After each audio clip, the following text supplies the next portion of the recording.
Hello viewers, we continue our discussion on memory interfacing.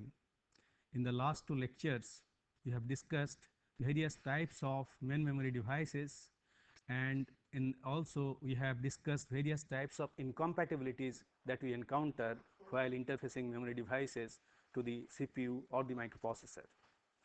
Today we shall introduce to you another very important concept, that is the uh, address space. As you know, a microprocessor generates an address either in multiplexed form. In case of 8085, it is generated in multiplexed form. As you know, with the help of the latch, you demultiplex it. This is your ALE, and after demultiplexing, you get the full address, and that number, the total number of address lines. For example, in case of 8085, it is A0 to A15.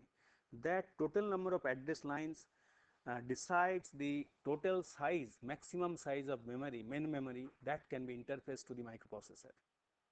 So the number of address line defines the address space that can be interfaced to the microprocessor, and it can be represented by this kind of diagram, where you can specify the memory locations using hex numbers. Say here it is 16-bit A0 to A15, starting from 0000 hex to FFFF hex. So this is your address space, and obviously all the memory devices will be addressed by using any one of these locations specified in this address space. Question is, uh, you have to interface a number of memory devices to it, and all of them have to be mapped on this address space.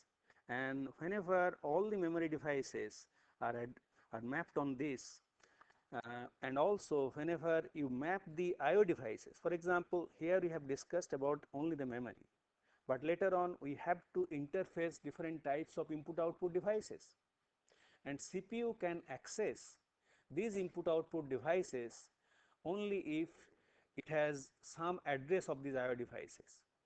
Question is this: how CPU generates an IO address? It can be by it has to be by the same address lines. Now, uh, one possibility is you can allocate a part of the address space which is for main memory to IO devices. So whenever a part of the address space is allocated to the IO devices, then we call it memory mapped IO. This is your memory mapped IO.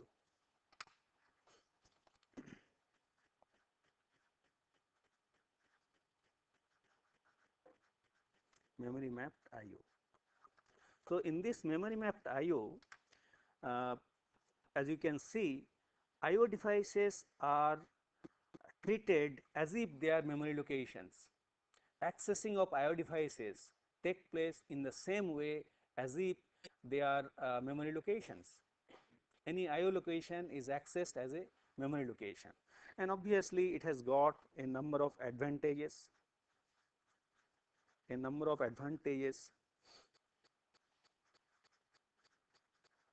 disadvantages. Let us see what are the advantages.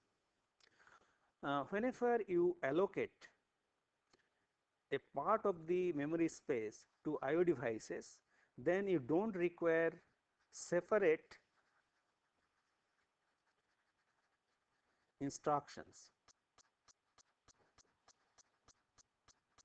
The same set of instructions that you use for accessing memory locations can be used to access all the IO devices with the help of the IO locations allocated as part of the memory address space. And obviously you can use all the varieties of instructions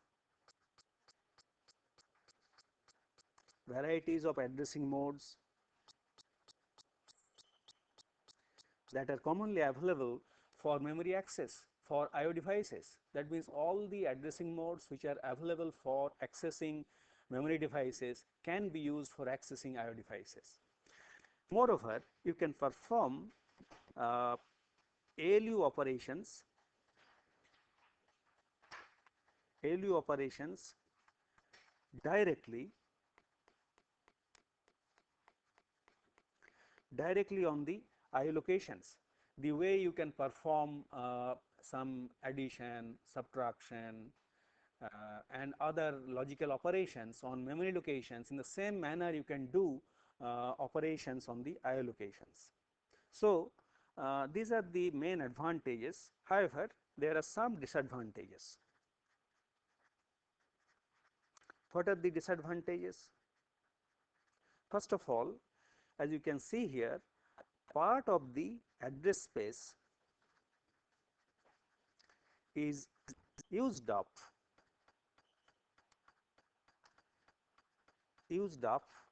by IO devices. As a consequence, you do not get the full address space for memory devices. That means a part of the address space is eaten up for IO devices, and this part cannot be used for allocating memory devices. And as a consequence, the total address space available is reduced. So, this is the main disadvantage of this memory mapped IO. Now, is there any other alternative? Yes, there are some microprocessors. For example, your 8085 is provided with a separate line known as IOM. So, whenever this type of separate line is available, signal line is available, which designates where the address which is available here is for IO locations or for memory locations. That means the address that is generated by the CPU can be either for IO devices or for memory devices. That means when this line is low, the address corresponds to memory locations. When this line is high, then this address corresponds to IO devices. So, in such a case, you get exclusive address space for memory. For example, here total address space starting from 0000 hex to FF hex is available for memory devices, and you have a separate address space, completely separate address space for IO devices. You may have seen, you may have noticed that this address space is little shorter. The reason for that is usually the total number of IO locations to total number of IO devices is much smaller than the total size of the main memory. As a consequence, usually you do not require large IO address space. And with this objective, what is being done, the size of the IO address space is shorter. For example, in case of 8085, it is only 8-bit.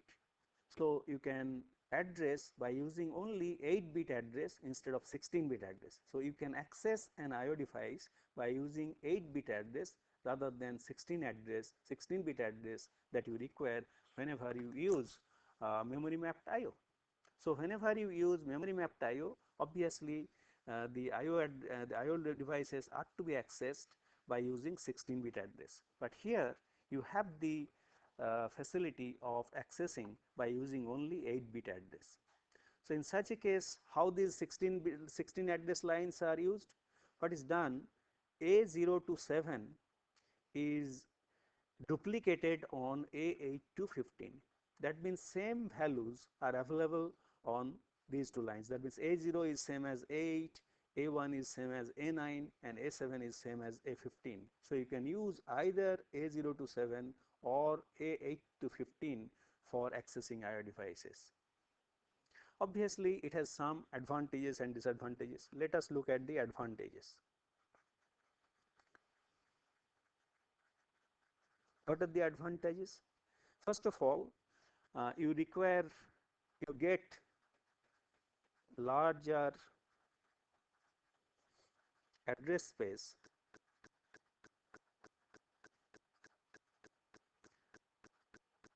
for memory. For example, full 64K address space is available for memory devices. On the other hand, in the earlier case, it was reduced by a small size. And obviously, you don't require uh, another advantage is here, as I said, the size of the address is 8-bit. So, you can use shorter address, shorter instruction size of the instruction will be shorter. So, instead of say opcode plus the IO address, that will require only 2 bytes instead of 3 bytes if you use direct mode of addressing. So, shorter instruction size will lead to shorter smaller memory requirement, and also execution time will be smaller. So, this may lead to smaller instruction execution. Then obviously another advantage is there, that is your easy debugging.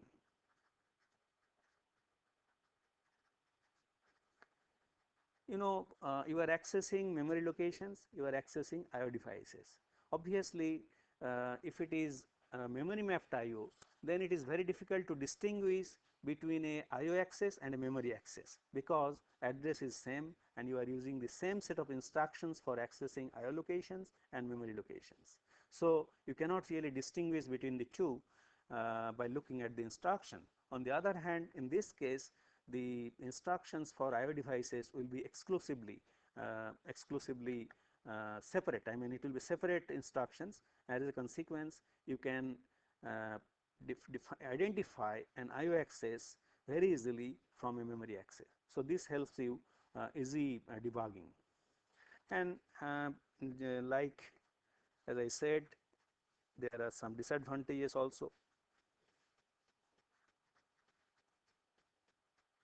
What are the disadvantages?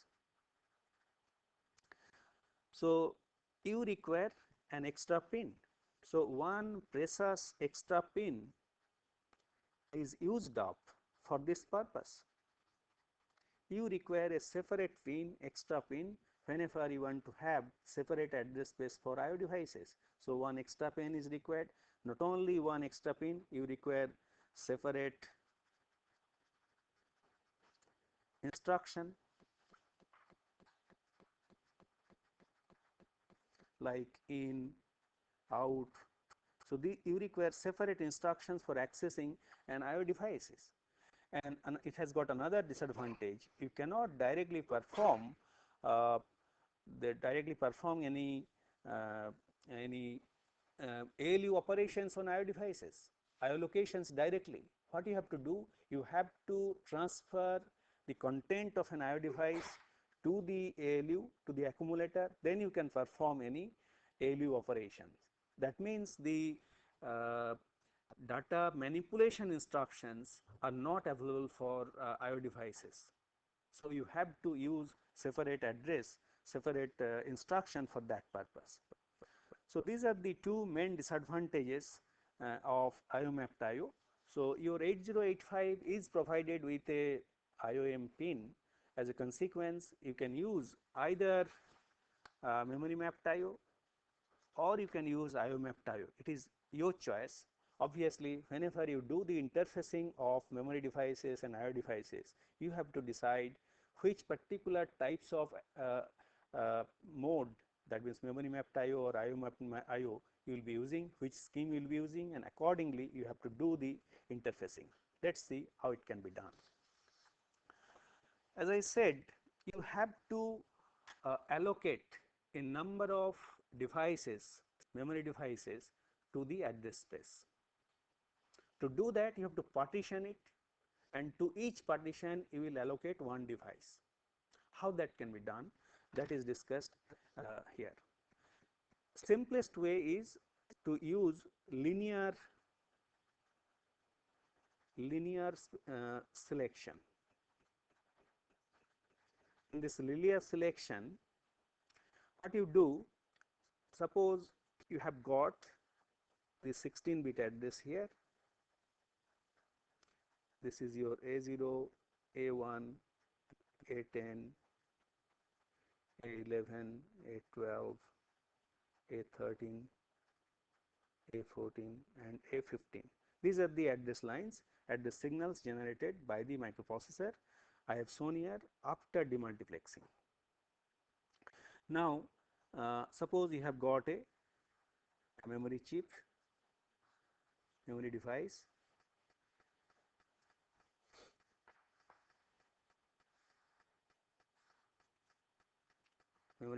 ROM here. So this is your ROM 0. Let's assume we have to interface 4 devices, ROM 1, RAM 0, 2 ROM and 2 RAM. 4 devices are required, and let's assume each of them are of 2K by 8. 2K by 8. So obviously you will require A0 to A10 11 address line to access any locations within the chip. That means A0 to A10, these lines will be required to select any location within the chip, within the memory chip. So this will go parallel to all the memory devices.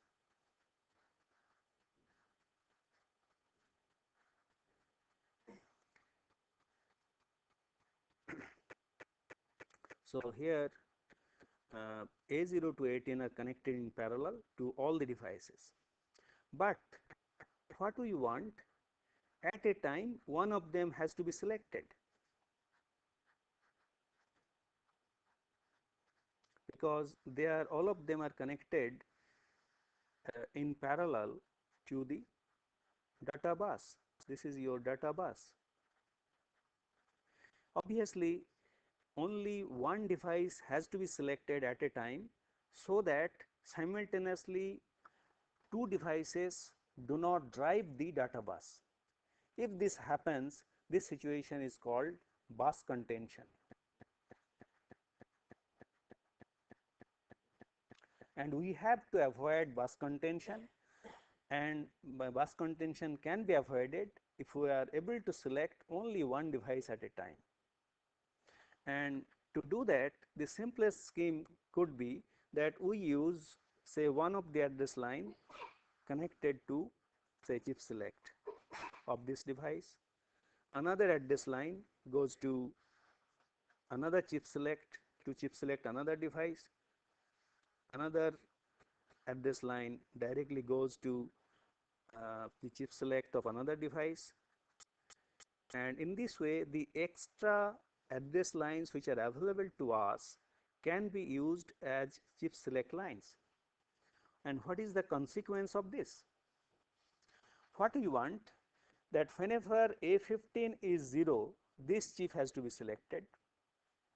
Whenever A14 is 0, this chip has to be selected. Whenever this A13 is 0, this chip has to be selected. Whenever A12 is 0, this chip has to be selected. That means you have to enforce that these lines are not 0 simultaneously. If more than one line are 0 simultaneously, then 2 devices will be selected, and that will lead to again bus contention. So whenever this is 0, these lines must be 1. That means whenever you allocate A15 to select this chip, essentially you half of the address space starting from 0000 to say 7FFFF H is used up, and this particular device is allocated 7800 to 7FFF. This is your RAM 1, and this address space is not available, is wasted. half of the address space is wasted whenever you do this. Now, whenever you allocate A14 to select this chip, again half of the remaining address space is used up, and only this much is available, say B800F to BFFF, B800 to BFFF. This part is available for RAM 1, RAM 0. On the other hand, this part is again wasted. In a similar manner, you will be able to allocate out of the remaining half, this will go to ROM 1 starting with address D800 to DFFF, and finally out of this part will be unused, will remain unused, and ROM 0 will get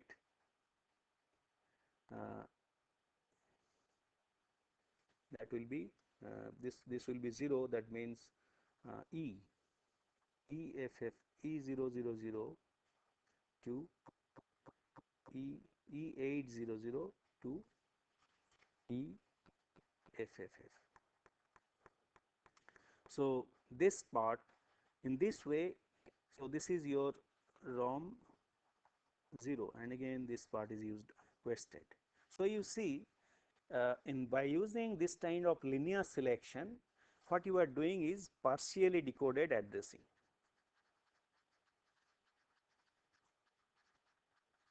And whenever you use this partially decoded addressing without any extra hardware, by using the address line, then you see that lot of address space is used up or remains unused, and there is possibility of bus contention. So to avoid these problems, to avoid this possibility of bus contention, to avoid the wastage of the memory space, we have to go for fully decoded addressing. Obviously, whenever we go for fully decoded addressing, we will require additional hardware. How it can be done? Let us try to understand. Suppose and this fully decoded addressing can be done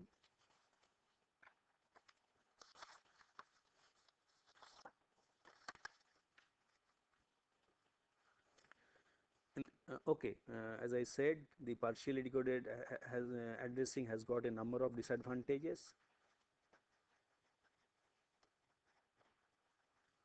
As I said, that it is wasteful and possibility of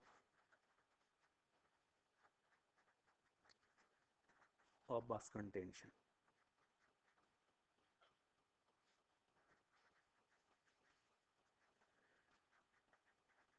To avoid that, we can use fully decoded addressing. Let me explain how we can use fully decoded addressing. Fully decoded addressing can be implemented by using some additional hardware. How? Let me explain with the help of a simple example. This is your address bus, and let's assume we are interfacing 4 chips, memory devices, RAM and ROM combined, and to the CPU.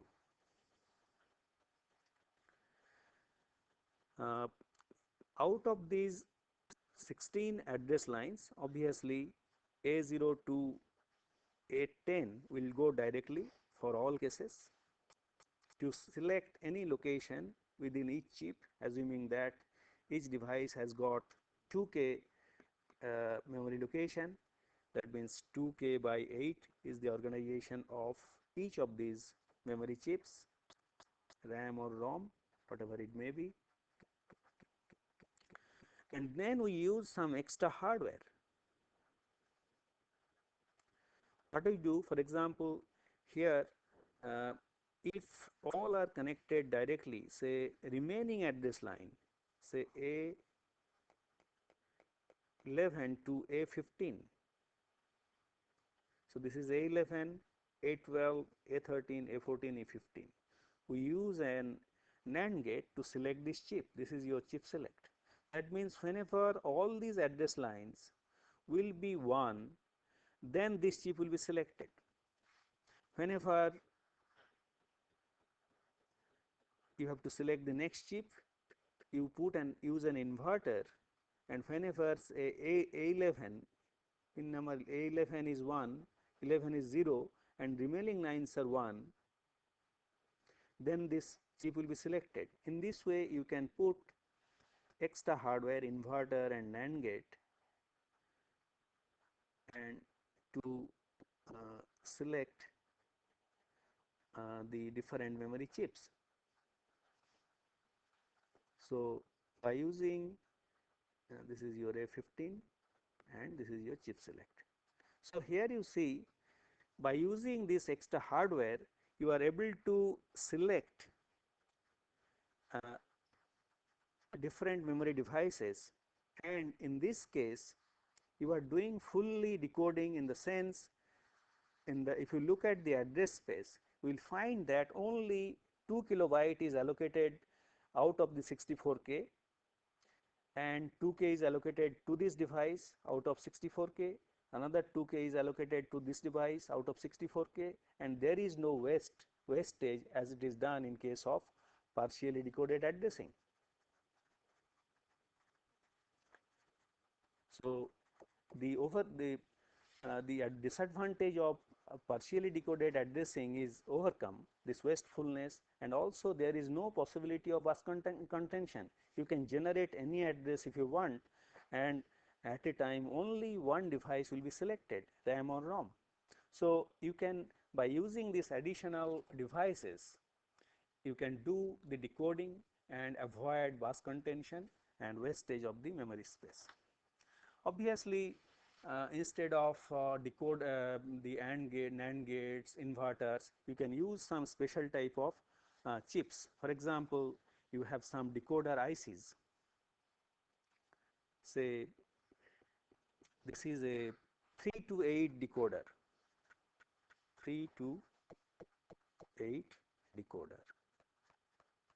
In this 3 to 8 decoder, as you can see here, it has got 3 input lines, A0, A1 and A2, and whenever, depending on different combinations, you can, whenever all of them are 0, as you can see here, this line will be 0, provided the chip select signals are enabled. That means this has to be 0, this has to be 0, sorry, this will not be, this will be 1 without a circle, so E1. So whenever this is 0, 0 and 1, and you get 0, you apply 0, 0, 0, this line will be low, and similarly whenever all of them are 1, this line is 0. That means these low active decoded lines will be active one at a time depending on this input combination, and this is known as 3 to 8 decoder, because you are applying 3 inputs and you are getting 8 outputs. And there is another device, this is 74LS138 and 8205, and functionally both of them are same, 3 to 8 decoder. We can make use of this decoder for fully decoded addressing. There is another decoder, this is your dual 2 to 4 decoder. So in a single chip,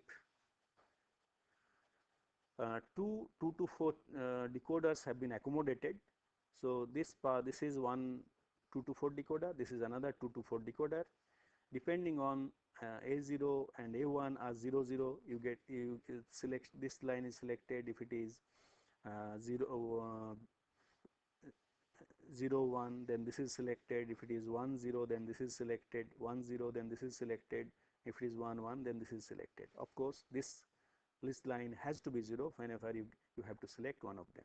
If this line is not 0, then none of them will be 0. Here also, if this combination is not satisfied, E1 is 1, E0 is 0 and E3 is 0, then of course none of the line will be 0. So all of them will be 1. So with the help of these lines uh, you can deactivate all the decoding lines. So you can make use of this type of decoder to perform fully decoded addressing. Let's see how it is being done here. So here are those address lines generated by the microprocessor, starting with A0, then A15. And as usual, if your memory chips are of 2K by 8 configuration, this A0 to A10 will go directly to the memory chips, and the remaining lines, for example, this is your 3 to 8 decoder that I have used. So this is chip select 0, chip select 1, chip select 2, chip select 3, chip select 4, chip select 5, chip select 6, all are low active, chip select 7, and you apply say A11 to A12 to B. This is your A12, A11, this is your A12 to B, and say A13 to C, and the other two lines can be used for this selection of the chip. That means chip selection of this decoder chip. Other lines are VCC and ground. And so A14, this is your A13, goes to Z2, and A15 is connected to, let's assume, G2A and G2B, and this one G1 is connected to, let's assume it is VCC. So what is the condition of selection? Whenever A15 and A14 are 0 0, because these are low active and this is already connected to VCC, then depending on these conditions of A, B and C, which is decided by A11, A12 and A13, these chips are selected. These lines are known as Y0, Y1. I mean, it depends the numbering. It can be S0, S1 also. And what will be the partitioning on the memory map? Let's see what happens on the memory map. So this is your total address space, starting from 0000 hex to FFFF hex. So if a device is connected, this is, suppose you connect a ROM chip to this. This is the, say, ROM 0. What will be the address space allocated to it? Obviously, you will be using A0 to A0 to 10 directly, and other lines which are not shown here. Then you will find that you will be allocating only 00002 A0 to A10. That means it will be 03FF. And next device, if this is used as chip select, next 2K will be allocated to another device. In this way, you can connect 8 memory chips.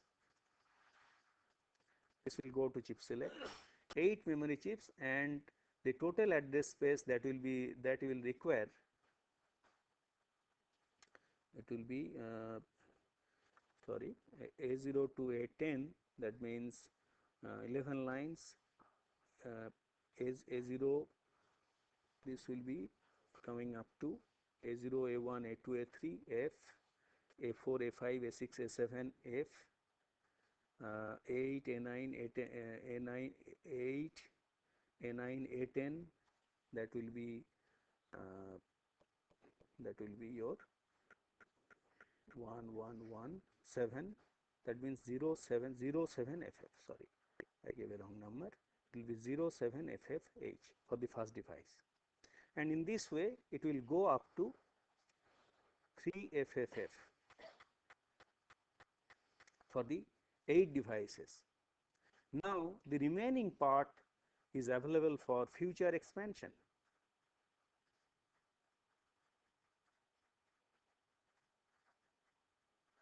You can use another decoder and the remaining part of the memory. Here you have used up only 1/4. So remaining 3/4 can be used for allocating another 8 into 2, 24 devices. So you can see with the fully decoded addressing, the entire address space can be covered by using memory devices. Let me take up an example. For example, here we have considered uh, all the all the requirements that has to be satisfied for interfacing memory devices. That means the extra devices that is required to bridge the bus incompatibility, decoding, all are there. So here you see we have used a latch to demultiplex the address bus here 74LS373. This is the latch. With the help of this ALE we are generating. So D0 to AD0 to D7 goes here and you get the full address A0 to A7, and this is your A0 to A10 directly goes to all these devices, and this is the decoder chip which generates the chip select signals. So we have used since these are memory chips, so we have used IOM line, and with an inverter is connected to G1, and so whenever this is 1, this is 0, and A14, A15 are 0, 0. These are low active, and depending on these 3 values, these chips will be selected. So here we have connected only to 3 chips. This is your 2716 EPROM, this is a 6116 RAM and 6116 RAM, and you can see the other signal lines, the for write enable, output enable, these are connected to read write lines of the microprocessor. So this gives you a complete interface hardware for interfacing 2 RAM and 1 ROM chips to the microprocessor. So this is a microprocessor based system with RAM and ROM. However, you have to use also IO devices. How can you do that? To do that, you can make use of that another decoder 74LS139, which has got say dual 224 decoder. By using this decoder, you can generate chip selection for memory devices on one side and for IO devices on one side. Let's see how it is being done. Assuming that same type of memory devices are used having 2K by 8 configuration. So here A11 and A12 are connected to A and B lines of the decoder, and we use another extra hardware to select that G line memory select the decoder selection, and A13, A14 and A15 are inverted. A14 and A15 are inverted, and then also the IOM line is inverted and then applied to an AND gate. That means whenever all of them are 1, all of them are 1, this is 1, this is 1, sorry, all of them are 0, this is 0, this is 0, this is 0, and this is 0, these lines will be 1 and then this will be 0. That means A15, A14 and A13, when these are 0 and IOM is 0, this line is 0, and depending on these two values you will generate chip select signals. So these chip select signals can be used for chip enable of memory devices.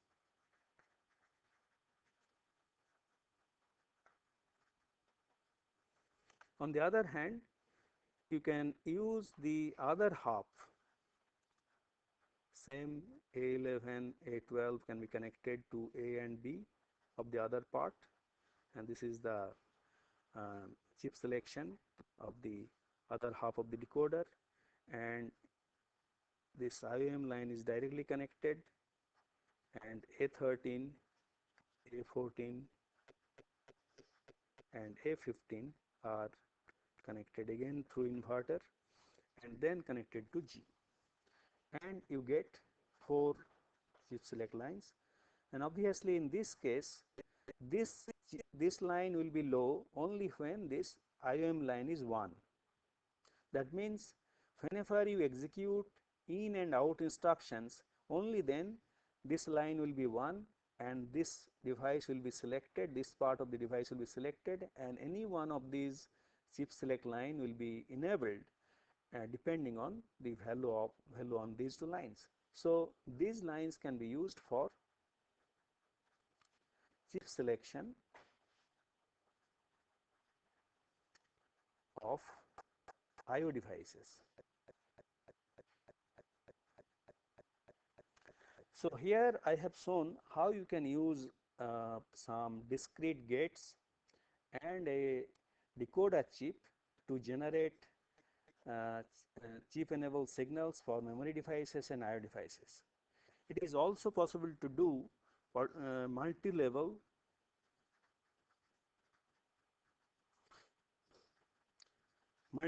decoding.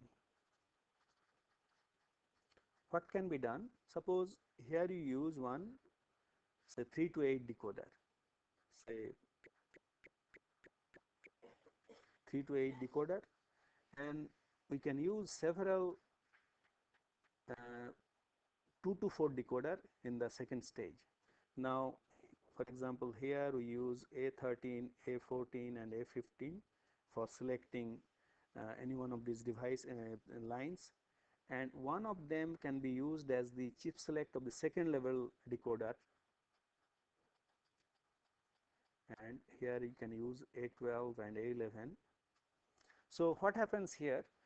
So this particular chip will make this line low whenever A13, A14, A15 these are 0, and of course these are, if you want, you can ground them and you can use use this line for say IOM if depending on what you are doing.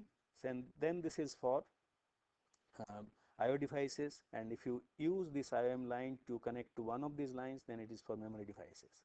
And by using this kind of two-level decoding, you can have, say for example, this line will be connected to A12 and A11, and another 4 decoder 4 lines are available on this part of the chip.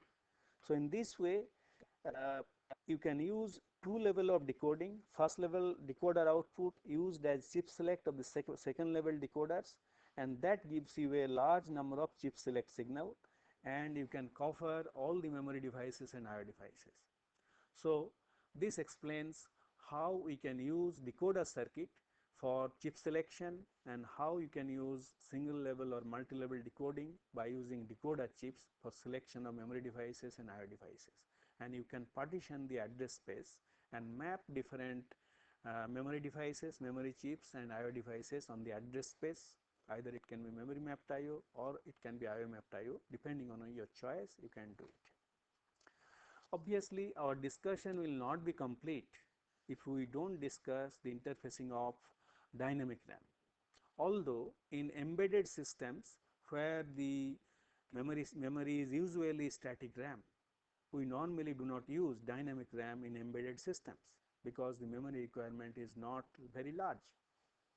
However, in general purpose computers, PCs, we use dynamic RAM. So in such a case, you have to use an extra hardware so that the dynamic RAM can be interfaced. Let's see how it can be done. So this is the circuit diagram for dynamic RAM interfacing. Here you have used one extra hardware. This is your DRAM controller.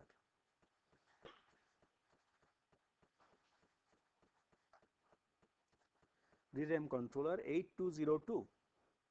So here what it does, it generates the different types of control signals required for dynamic RAMs. See, here we have used four dynamic RAM memory banks, and the chip select signals are generated, row address signal, column address signal. But before I explain this, you should understand the timing requirements of dynamic RAM. Here, as you can see, this is the typical timing waveform for dynamic RAM. Here you are first generating the row address selection, and the row address is available. Usually in dynamic RAM, same lines are used for providing the row address as well as column address in two times. So after this row address selection is done, row address is available somewhere here. During this part of the time, the row address is latched inside the memory chip. Then whenever the column address selection signal comes, the column address is also latched inside the memory chip, and since this is a read cycle, write enable is high, and after some time, after the row address and column address is available, you get the valid data on the data output line, and this data can be transferred to the microprocessor or CPU. On the other hand, as I explained to you earlier, whenever a particular element of a dynamic RAM is accessed, then all the elements of that row are refreshed. There is no need to refresh each and every memory cell one after the other. So if you are organizing the memory in 2 dimension, and suppose you have got say 1K or 10K elements in a particular row, all the elements will be refreshed if a particular element of that row is read or accessed. And that's why whenever you do refreshing, essentially you generate a row address, and whenever this row address is generated, then all the elements of that row will get refreshed, and obviously whenever you are doing refreshing, you don't read data from the output dout line, so it is hijacked. These signals are generated, that row address, column address are generated by this particular DRAM controller. As you can see, here it receives the address signals A0, A0 to A13, A0 to A6, and so here it receives in non-multiplexed form. Now, after receiving it here, it generates in demultiplex forms here out 0 to 7. For example, here it first generates that row address, then also it generates the column address on the same line, as you have seen how it is done, row address followed by column address. And obviously this generation of row address and column address is synchronized with the help of these control signals. That means depending on the address, first either this row address selection is done, this bank is selected, or this bank is selected, or this bank is selected, or this bank is selected, depending on the address on the higher order byte. And then the depending on these two lines, A14 and A15. So you can have 4 banks. Depending on A14 and A15, you can be bank 0 or bank 1 or bank 2 or bank 3. Any one of these banks will be selected, and then you will provide the row address and column address. Then you get the data on these data lines. Here is the data line, data bus. Of course, since it is a bank, here essentially you have got 8 chips, 8 chips here, 8 chips here, because bit organized. That's why we are calling it bank. 8 dynamic RAM chips are here, 8 dynamic RAM chips are here, 8 dynamic RAM chips are here, 8 dynamic RAM chips are here. So this side is connected to the microprocessor, the CPU, and this side goes to the dynamic RAM, and the this DRAM controller performs the necessary generation of necessary control signals for dynamic RAM reading and writing. Not only that, Inside this chip, it has got a refresh counter. With the help of this refresh counter, it will do refreshing of these devices at regular interval. Usually, the time requirement is about uh, I think once in 2 microsecond. So, to 2 millisecond. This is the rate. Once in 2 millisecond, the refreshing of each row has to be generated, and this particular device will do it uh, I mean independently. The microprocessor need not do anything. This device will perform this refreshing at this interval once at each row, at least at the interval of 2 milliseconds. So this is how the DRAM interfacing can be done. So we have discussed the interfacing of different types of memory devices. Obviously, a system is not complete only with memory devices. You have to interface I/O devices, and I/O devices is interfacing of I/O devices is more difficult because I/O devices are based on variety of technologies.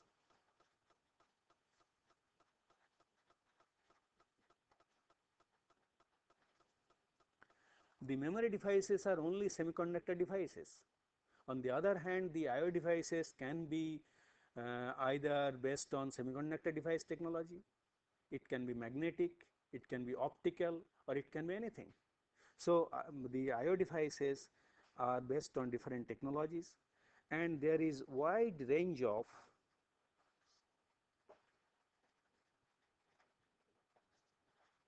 speed. We have seen that I/O devices are usually compatible in speed with the memory devices because they are manufactured by the same semiconductor device technology. There may be some speed gap, but that is not much. On the other hand, in case of I/O devices, there can be 3 to 4 orders of magnitude speed difference. Some I/O devices can be transferring data at the rate of 1 byte per microsecond. Some device can send 1 byte per second, like that. So there is a wide range of speed, and there can be variety of data format. Here we have seen, in case of memory devices, the memory is usually organized in the form of bytes. But in case of I/O devices, some I/O device will generate data in terms of bits serially. So you have to perform serial to parallel conversion, parallel to serial conversion. So you have to overcome these problems: variety of technologies, wide range of speed, variety of data format, and to do that you will require some hardware and some software. By combining some hardware and software, you have to overcome these problems arising out of variety of technologies, wide range of speed, variety of data format. Hardware you will require, it will be usually I/O port, known as I/O ports, and so far as software is concerned, you have to use different data transfer techniques.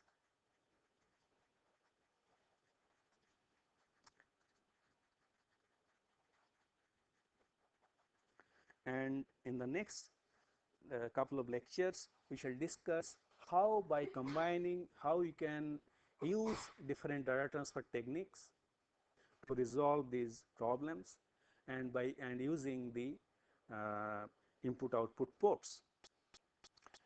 So in the next lecture we shall discuss data transfer techniques. Thank you.